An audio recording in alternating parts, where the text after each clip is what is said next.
Nah, tadi ada yang berhasil menentukan, membuat satu kata kunci. Ada yang nggak berhasil. Nggak berhasil itu karena mungkin banyak yang harus disampaikan. Enak dan lezat itu 2 kata udah. Nah, dan seterusnya ada malah lebih panjang lagi. Tapi nggak apa-apa, itu semua proses. Sebab pada dasarnya mengapa saya meminta itu semua. Jadi begini, acara kita ini selain Zoom lewat Zoom ini saat ini juga live di YouTube di channel dari Lunas, layanan UMKM naik kelas. Artinya Bapak Ibu ini pada saat yang sama live ditonton oleh banyak orang.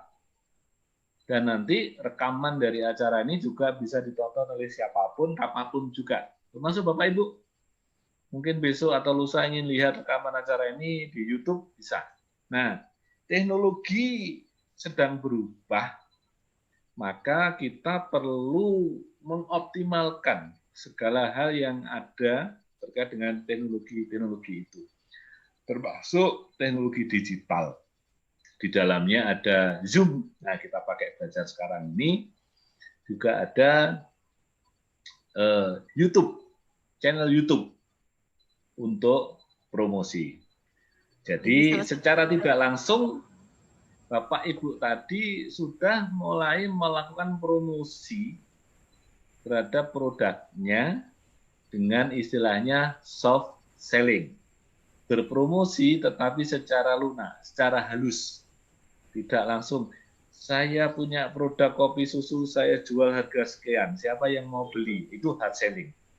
Tapi kalau soft selling, itu menyampaikan sesuatu tanpa terkesan menjual.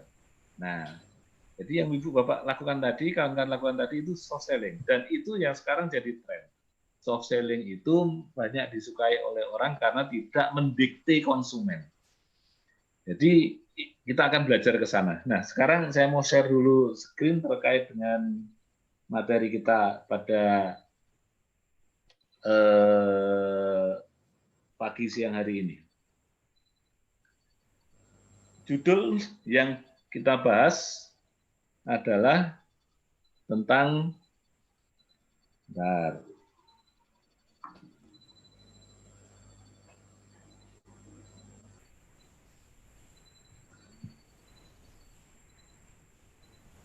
kita membahas tentang membangun trust di era digital. Ini agak lambat di laptop saya kelihatannya, moga-moga di teman-teman bisa segera muncul. Itu waktu kelihatannya. Nah ini, membangun trust di dunia digital. Ada 2 kata kunci ini yang kita akan jadikan pegangan kita dalam belajar sampai jam 12 nanti. Trust atau kepercayaan dan dunia digital. Saya mau membahas yang belakang dulu, dunia digital. Mengapa dunia digital?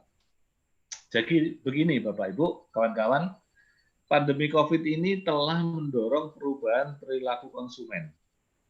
Hampir semuanya sekarang bisa dilakukan secara online. Pesan barang, beli barang, dan seterusnya semuanya secara online. Dan ini terjadi di kota-kota besar, di daerah-daerah yang pandemi COVID-nya sangat parah. Jakarta, Surabaya, Makassar, orang takut keluar rumah, orang takut ke warung, orang takut berbelanja karena takut terkena COVID. Mungkin di Aceh tidak separah itu ya, sehingga orang mungkin masih bisa bergerak.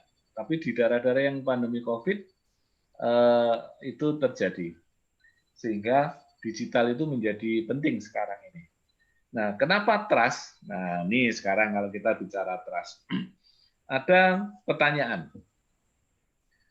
Pernahkah kawan-kawan ditolak saat akan ajukan kredit ke lembaga pembiayaan? Nah, ini pertanyaan untuk pembuka ya. Jadi apakah pernah kawan-kawan ini mengajukan pembiayaan ke lembaga keuangan, baik bank maupun lembaga non-bank, dan kemudian apakah pernah ditolak? Nah, kalau ditolak, itu coba diingat-ingat.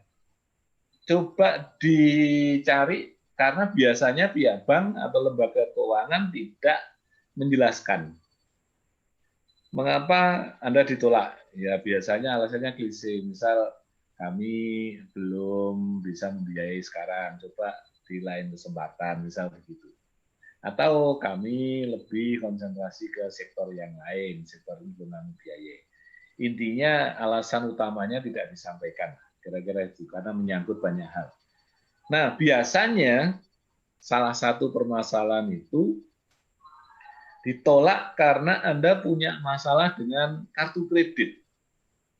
Jadi Anda pernah pakai kartu kredit, lalu kemudian Anda pernah nunggak, tidak bayar.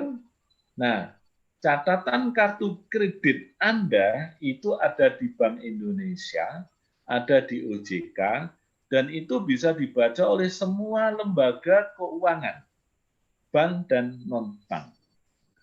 Itulah yang disebut jejak digital. Jadi jejak digital Anda melalui transaksi kartu kredit itu tidak akan hilang. Kalau Anda tidak bagus transaksinya atau track record-nya, maka akan muncul terus. Dan itu akan bisa dibaca oleh siapapun. Misal ini, Anda pernah tidak bayar kartu kredit 3 bulan berturut-turut. Nah, call 3. Maka itu muncul itu, laporan itu, dan bisa dibaca oleh bank dan non-bank seluruh Indonesia. Selagi Anda, bahkan sebenarnya di seluruh dunia, karena data itu sudah terkoneksi ke semua lembaga pembiayaan di seluruh dunia. Jadi, jangan bermain-main dengan kartu kredit. Demikian juga KTA, kredit tanpa agunan. Wah, ini juga seringkali kita lupa. Karena kemudahan pinjam, nggak ada agunan, kita pinjam begitu gampangnya, lalu saat ngangsur bermasalah. Terlambat sebulan, 2 bulan, 3 bulan, 5 bulan, bahkan bisa lebih. Nah, keterlambatan itulah yang kemudian dicatat oleh sistem digital. Dan itu dibaca oleh siapapun jejak digital Anda itu. Maka bagi lembaga pembiayaan yang ingin Anda minta dananya, Anda ingin pinjam ke mereka, maka catatan itu menjadi sangat kelihatan. Wah, orang ini pernah nggak bayar atau macet kreditnya, dan seterusnya. Dan itu terjadi juga di KPR, di KPM, juga di KRU, kredit usaha rakyat. Intinya dari slide ini saya ingin tekankan bahwa jejak digital saat ini seperti cermin, bahwa kita nggak bisa sembunyi, kita nggak bisa mengelak, bahwa kita nggak bisa menolak hal-hal yang sudah pernah kita lakukan untuk dilihat oleh orang lain secara transparan. Ini seperti janji Allah ini. Allah itu kan nanti pada saat hisab akan menanya mulut kita, tangan kita, kaki kita, semua akan bicara. Nggak ada yang bohong. Nah, ternyata di dunia ini sudah mulai. Walaupun bukan tangan kita yang bicara, tapi jejak digital kita yang bicara. Nah, dari slide ini kita harus belajar, jangan pernah bikin masalah dengan lembaga keuangan, lembaga pembiayaan. Kalau Anda ada kesulitan, segera dicari penyelesaiannya. Jangan diem saja atau malah menghilang atau pura-pura nggak tahu, pura-pura lupa. Maka itu seumur-umur Anda akan di blacklist. Nah, ini jejak digital. Nah, selanjutnya ini penjelasan tentang SLIK atau SLIK, dikenal juga dengan IDEP. Apa itu SLIK? Sistem Layanan Informasi Keuangan dikelola oleh OJK, Otoritas Jasa Keuangan. Jadi semua lembaga keuangan, baik bank maupun non-bank, termasuk Bank Aceh Syariah ini, di bawah pengawasan OJK.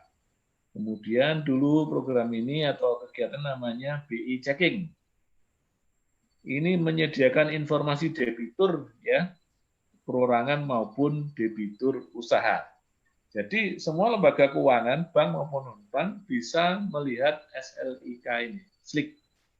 Disinilah catatan kita, raport kita itu tersimpan dengan rapi. Kita nggak pernah minta dibikinkan raport, tapi raport itu otomatis ada. Setiap kali kita berurusan dengan kredit atau pembiayaan atau pinjaman ke lembaga keuangan. Nah, jadi ini teman-teman mesti perhatikan betul-betul. Disitulah kemudian jejak digital membuat kita harus membangun track record agar kita bisa masuk menjadi DOB. Apa itu DOB? Daftar orang baik. Jangan menjadi DOT. Apa itu DOT? Daftar orang tercela. Jadi tinggal pilihannya ada dua itu. Mau masuk dalam list DOB atau DOT. Kalau Anda ingin bisnisnya masih ingin berkembang, bisa didukung oleh berbagai pihak, mendapat kepercayaan, pilihannya cuma satu. Harus masuk dalam list DOB, daftar orang baik. Nah, lalu apa saja yang mempengaruhi status kita di DEB, informasi debitur? Ada beberapa ya yang mempengaruhi. Pertama, kredit lancar, ya. Kemudian ini terkait dengan status kelancaran kreditnya ya, kreditnya lancar. Kemudian kredit dalam perhatian khusus, kredit tidak lancar, kredit diragukan, kredit macet. Jadi ini status dari kredit Anda itu bisa bermacam-macam. Kalau status kredit Anda lancar, aman ini. Kita punya pinjaman misal di Bank Aceh Syariah. Statusnya apa? Kredit lancar. Nah, insya Allah nggak ada masalah. Kita masih bisa berurusan dengan lembaga pembiayaan lainnya, berurusan dengan berbagai pihak, aman karena lancar. Tapi begitu rapot kita mulai merah, kredit dalam perhatian khusus, kredit tidak lancar, kredit diragukan, apalagi yang paling terakhir, kredit macet, maka habis kita. Nggak bisa kita berurusan dengan yang lainnya. Atau ada masalah juga, rasio utilitas kredit kita buruk. Maksudnya begini, tidak cuma kemampuan mengembalikan pinjaman saja yang mesti bagus, tetapi rasio utilisasinya, penggunaannya. Jadi kredit ini digunakan dengan baik apa enggak, itu dipantau oleh pihak lembaga pembiayaan. Kalau digunakan dengan baik, maka skornya bagi Anda, rasio utilisasinya bagus. Kalau tidak digunakan dengan baik, mohon maaf, misal kredit yang diterima digunakan untuk jalan-jalan, rekreasi, ke mana? Malaysia? Ke Thailand? Atau digunakan untuk ke Medan, liburan, maka itu rasio utilisasinya buruk. Di situ kemudian rapot Anda akan jadi buruk. Nah, disitulah kemudian ini yang mesti kita jadikan pegang bahwa trust atau kepercayaan di dunia digital, termasuk di lembaga pembiayaan ini mutlak tak bisa ditawar. Tetapi catatannya ya Bapak Ibu, kawan-kawan, ini bukan hanya terkait dengan pembiayaan. Terkait dengan produksi, misal bahan baku. Terkait dengan SDM, ini karyawan. Terkait dengan pemasaran, semua juga membutuhkan trust. Jadi semua komponen dari bisnis ini sangat membutuhkan kepercayaan. Nah, kemudian kita mendengar, nah ini yang penting, jejak digital itu kejam. Dia akan menghukum siapapun yang abai, siapapun yang lalai, siapapun yang menyepelekan, akan dihukum. Tidak pandang bulu, siapapun. Jadi kalau kita mumpung masih punya kesempatan, jangan sembarangan dalam menggunakan sosial media dalam bertransaksi, dalam berurusan dengan berbagai pihak yang terkait dengan digital ini. Karena semua terekam dengan baik, termasuk, mohon maaf, Facebook, Instagram, Twitter. Saat ini banyak lembaga-lembaga yang menyediakan istilahnya crowdfunding atau fintech, financial technology. Ini lembaga pembiayaan yang memberikan pinjaman. Dia melihat karakteristik orang dari perilaku di sosial media. Maksudnya begini, kalau di Facebook kita suka menggunjing, kita suka bikin hoax, kita suka memfitnah, kita suka menjelek-jelekan orang lain, maka rating Anda di hadapan fintech itu rendah. Karena Anda termasuk kategori orang yang tidak bisa dipercaya. Troublemaker, bikin masalah. Tapi kalau postingan atau chat Anda di Facebook itu bahasanya baik, sopan, tidak menghujat, kemudian digunakan sewajarnya, maka rating Anda tinggi. Nah, ini yang seringkali kita lupa, kita nggak sadar. Perilaku digital kita lewat sosial media itu juga dinilai oleh pihak-pihak yang berkepentingan dengan kita. Mungkin hari ini kita belum berkepentingan dengan mereka, tapi suatu saat kita berkepentingan, maka kita akan sangat dihukumi, dihakimi oleh jejak digital kita sendiri. Dan kalau itu sudah terjadi, kita nggak bisa milih. Jadi yang sudah ada ya nggak bisa diapa-apakan, udah nggak bisa dihapus, apa itu nggak bisa karena sudah direkam oleh pihak lain ya. Kalau di kita sih bisa saja kita hapus, kita hilangkan, tapi kan di tempat lain nggak hilang juga itu masih ada. Nah, kehadiran dunia digital ini tak bisa dihindarkan lagi. Kemudian semakin banyak aspek kehidupan kita yang bertumbuh kepada digitalisasi. Nah, kemudian social distancing, physical distancing saat COVID ini mempercepat proses digitalisasi. Ada 4 perubahan yang perlu kita lihat, perlu kita pahami terkait dengan social distancing, physical distancing dan COVID ini. Konsumen kita berubah di dalam 4 hal. Pertama apa? Gaya hidup stay at home. Cenderung tinggal di rumah, bekerja di rumah, beribadah di rumah, sekolah di rumah. Saya nggak tahu di Aceh apa juga demikian ya, tapi di tempat lain sudah mulai terasa tingkat kunjungan ke mall sangat rendah, ke toko-toko, ke warung-warung berkurang drastis, kafe-kafe juga sangat turun pengunjungnya sampai sekarang. Yang kedua, back to the bottom of the pyramid. Orang kembali ke kebutuhan dasar, kebutuhan basic. Apa itu kebutuhan basic? Rasa aman, kemudian sehat, dan yang ketiga makanan, minuman. Maka siapapun yang bisnisnya di 3 hal ini, keamanan, kesehatan, dan makanan, minuman, ini yang saat ini paling besar peluangnya untuk bertahan dan berkembang. Bahkan berkembang ya, karena meningkat. Di banyak catatan, di 3 bisnis ini malah meningkat tajam. Tetapi bisnis-bisnis yang lain yang sifatnya sekunder, apalagi tersier, mohon maaf, seperti tas, rotan, kemudian baju pesta, itu pasti menurun. Dipastikan menurun, karena bukan lagi kebutuhan primer. Nah, ini yang perlu disikapi. Kemudian sikap hidup go digital, dan yang terakhir empati society, kepedulian sosial.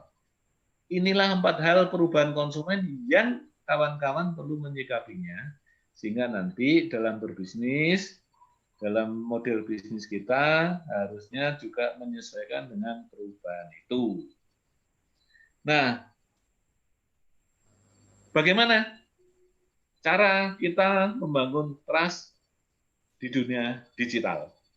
Kita tahu ya dunia digital itu berakor banget, ada blog, ada Twitter, ada Gmail, ada Google, ada Facebook, Yahoo, banyak banget. Ya tentu kita akan fokus pada yang biasa kita gunakan. Kita gunakan apa? Kalau kita pakai Facebook, ya di Facebook lah kita konsen. Kalau Facebook dan Instagram, boleh. Silahkan, pokoknya yang kita konsen di sana, kita ayo garap dengan sebaik-baiknya. Bagaimana caranya? Tetapkan tujuan penggunaan media digital. Nah, jadi begini Bapak Ibu. Media digital itu apakah untuk hobi, untuk pertemanan, untuk keluarga, untuk kantor atau pekerjaan, untuk bisnis atau usaha, itu tolong dibedakan. Nah, contoh begini, kalau hari ini Bapak Ibu punya akun bisnis, akun Facebook, maka harus clear. Itu akun untuk pribadi, hobi ya, pertemanan atau untuk keluarga, atau untuk usaha. Jangan dicampur-campur. Karena kalau dicampur-campur, hasilnya nggak bagus. Kalau di Facebook, kalau untuk bisnis, itu Anda bisa menggunakan namanya fanpage. Nah, jangan gunakan akun Facebook yang standar biasa. Karena memang fasilitasnya berbeda. Ada Facebook fanpage. Nanti lain kali kita bisa belajar atau bisa tanya ke teman-teman Gramedia Republik Aceh tentang fanpage ini kalau belum punya ya. Atau halaman, bahasanya begitu, halaman. Di Facebook itu ada namanya halaman. Halaman itu diperuntukkan bagi bisnis. Jadi kalau Bapak Ibu ingin serius memanfaatkan Facebook untuk bisnis, gunakan halaman atau fanpage. Jangan gunakan akun yang selama ini biasa digunakan untuk berbisnis, karena memang aturan di Facebook juga nggak membolehkan. Lama-lama nanti diblokir akun Bapak Ibu. Nah, itu yang penting ya. Jadi dibedakan media sosialnya, media digitalnya. Mana yang untuk bisnis, mana yang untuk kebutuhan yang lainnya. Bersosialisasi, berteman, keluarga, reuni, nah, boleh juga. Kemudian pilih media digital yang sesuai. Media ini banyak banget ya. Ada email, WhatsApp, website, Facebook, Instagram, Twitter, blog, YouTube, marketplace, dan banyak lagi. Nah, mana yang terbaik untuk kita? Yang terbaik untuk kita adalah yang sesuai dengan kebutuhan kita. Yang sudah mampu mengoptimalkan penggunaan marketplace atau pasar online, maka marketplace menjadi menarik. Tetapi nggak semuanya UMKM ini siap untuk pakai marketplace. Karena apa? Untuk bermain di marketplace ini persyaratannya juga ketat, persaingannya berat, biayanya juga besar. Nah, disitulah kemudian kita harus pandai nih. Dek, apa sih Pak yang Miki. pas? Halo. Mikrofonnya mau dibantu di mute dulu ya. Ibu silakan di admin. Dari host saja, Mbak Fitri, host. Oke. Jadi pilih media digital yang sesuai. Nah, apa yang sesuai? Tergantung dari Bapak Ibu. Saya lihat beberapa kawan kita dengan WA, WhatsApp saja sudah cukup. Beberapa kawan ini mengoptimalkan WhatsApp-nya untuk bisnis. Nah, tapi kalau Anda menggunakan WhatsApp untuk bisnis, disarankan menggunakan WhatsApp bisnis. WhatsApp yang logonya huruf B. Nah, kalau WhatsApp yang logonya masih gambar gagang telepon, itu WhatsApp biasa, WhatsApp untuk individu. Nah, nanti Anda kurang optimal kalau menggunakan WhatsApp biasa. Jadi WhatsApp untuk bisnis itu ada sendiri. Nah, Anda mesti mendalami nih, belajar tentang WhatsApp bisnis. Jadi sesederhana WhatsApp pun untuk bisnis pun bisa. Tapi Anda harus pilih saluran yang tepat, namanya WhatsApp bisnis. Jadi harus dipisah dan pilih media yang sesuai. Nah, ada pilihan konten yang bisa Anda pilih kalau Anda menggunakan sosial media. Jadi begini, kalau saya punya sosial media, mau Facebook, mau WhatsApp, mau Instagram, itu akan dilihat orang kalau kita mengunggah informasi, mengunggah sesuatu. Kalau Anda punya akun WhatsApp atau punya Instagram, punya Facebook, tapi Anda tidak pernah mengunggah apapun, tidak ada konten yang Anda share, maka nggak ada orang yang membaca atau nengok sosial media Anda. Nah, kalau nggak ada yang nengok, ya Anda percuma punya akun media sosial itu. Oh, nggak ada yang baca, nggak ada yang lihat. Disitulah kemudian Anda perlu rajin-rajin mengunggah konten. Nah, untuk mengunggah konten ada 3 pilihannya. Anda terserah mau milih yang mana. Kalau Anda punya prestasi, misal, kue saya juara tingkat provinsi. Nah, itu bisa di-blast, bisa di-share secara masif lewat sosial media, diumumkan, kue terbaik di Aceh juara 1 tahun 2020. Nah, itu prestasi. Atau yang tadi, desainer tadi, desain terbaik baju pesta untuk ibu-ibu Aceh. Ini mendapat juara 1 dari Dekranasda Aceh. Nah, gitu. Itu prestasi. Nah, Anda bisa mencari jalur itu. Ikut lomba sini, ikut kurasi sana, macam-macam. Hasilnya bisa Anda gunakan, ada piagamnya, ada pialanya, bisa Anda munculkan. Tapi kalau Anda belum sanggup menjadi yang nomor 1 lewat jalur prestasi, maka Anda bisa gunakan jalur kreasi. Facebook Anda, Instagram Anda, WA, dan lain-lain,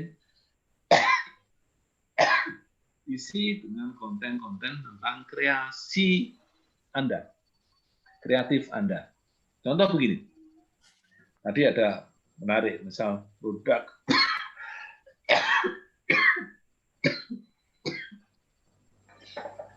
mohon maaf, produk kue fresh. Nah, Anda bisa tunjukkan bagaimana cara produksi kue fresh ini sehingga orang tertarik melihat, oh benar-benar fresh produksinya. Higienis, alat-alat yang digunakan sudah stainless steel. Nah, itu dikreasi. Atau tadi yang misal minuman, Anda bisa tunjukkan kemasan Anda sudah bagus, sudah rapi, sudah bisa tahan lama. Nah, kreasi-kreasinya itu kemudian minumannya punya manfaat apa dan terusnya. Nah, kreasi itu yang diciptakan lewat konten-konten yang menarik.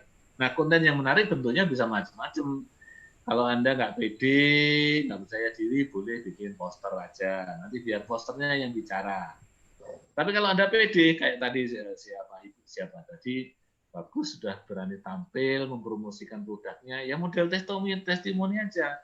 Ibu nyampaikan, ini produk saya sudah digunakan oleh sekian ribu orang, tahan sekian lama, harganya terjangkau. Nah, itu kreasi. Nah, kemudian jalur yang ketiga, tapi ini yang tidak saya sarankan. Ini saya berharap Bapak Ibu, kawan-kawan UMKM tidak menggunakannya, karena ujungnya biasanya tidak bagus atau tidak relevan dengan bisnis kita. Ini cocok untuk artis, cocok untuk orang yang ingin beken tapi nggak ada kualitasnya. Contoh, artis, tengkar, nah, masuk media sosial, itu sensasi. Bahkan tengkar pun disetting, artinya bukan tengkar sungguhan, tengkar-tengkaran, asal tengkar atau dibuat seakan-akan bertengkar sehingga jadi berita. Itu sensasi. Atau kalau mau masuk bui, nah seperti yang dilakukan oleh anak muda di Bandung, bikin prank. membuat video, bikin vlog, di kardus, diisi sampah, dibungkus rapi, seakan-akan bingkisan, diberikan pada orang, orangnya protes, lapor polisi, ditangkaplah dia, masuk penjara. Ancamannya sekian tahun. Nah, itu sensasi yang kebablasan. Dan saya yakin teman-teman UMKM nggak akanlah ngambil jalur itu. Jalur sensasi ini, karena berisiko. Oke, lanjut ke slide berikutnya. Content is the king. Rajin unggah konten secara teratur ke sosial media Anda. Jadi kalau Anda punya Facebook, Instagram, Twitter, dan lain-lain, rajin-rajinlah unggah konten secara teratur. Untuk rajin ini relatif, sehari sekali boleh, seminggu 3 kali boleh. Yang penting rutin, teratur. Jangan hari ini 5 kali, seminggu kemudian nggak ada sama sekali. Nah, itu nggak bagus. Mending seminggu sekali, tapi rutin. Nah, itu kata kuncinya, teratur. Yang kedua, pilih konten yang dibutuhkan, bukan yang diinginkan. Anda harus rajin mengetahui apa sih kebutuhan orang sekarang. Nah, itu yang Anda unggah. Bukan yang Anda senangi. Kalau Anda sukanya ini, lalu itu diunggah, ya itu kan keinginan Anda itu. Tapi apa yang dibutuhkan oleh orang, itu yang harus diunggah. Lalu manfaatkan tagar atau crash ya. Contoh, tagar bangga buatan Indonesia. Itu membuat unggahan Anda mudah ditemukan oleh siapapun bagi yang mencari tagar tersebut. Contoh begini, tadi minuman kopi susu. Kemudian dia dikasih tagar kopi susu. Kalau saya mencari kopi susu, kemudian mengetik tagar kopi susu, maka kopi susu dari Aceh ini akan muncul di sosial media yang saya cari.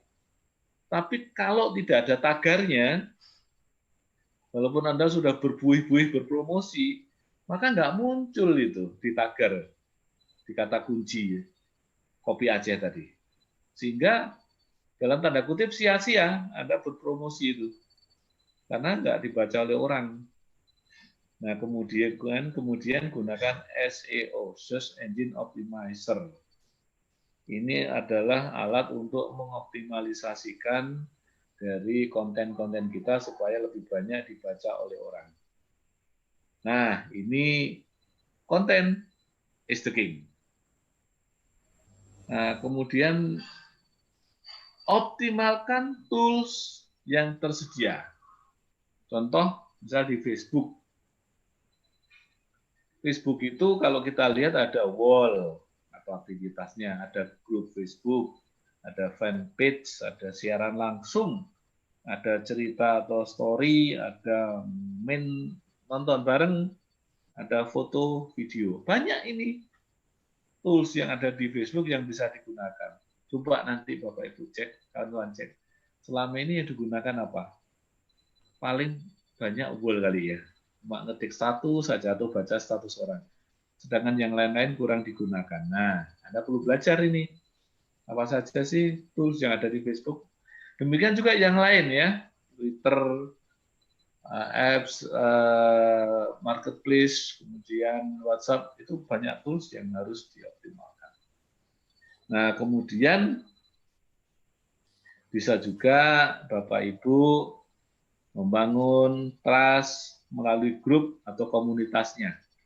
Jadi banyak-banyaknya ikut grup Facebook atau apapun, bangun trust Anda. Ini ada grup yang menarik ya. Misal yang di tengah itu grup UMKM Indonesia Network. Ini anggotanya sekarang 43.000. Kalau kawan-kawan gabung di grup ini, otomatis kawan-kawan punya jaringan 43.000 dari seluruh Indonesia. Loh, keren kan?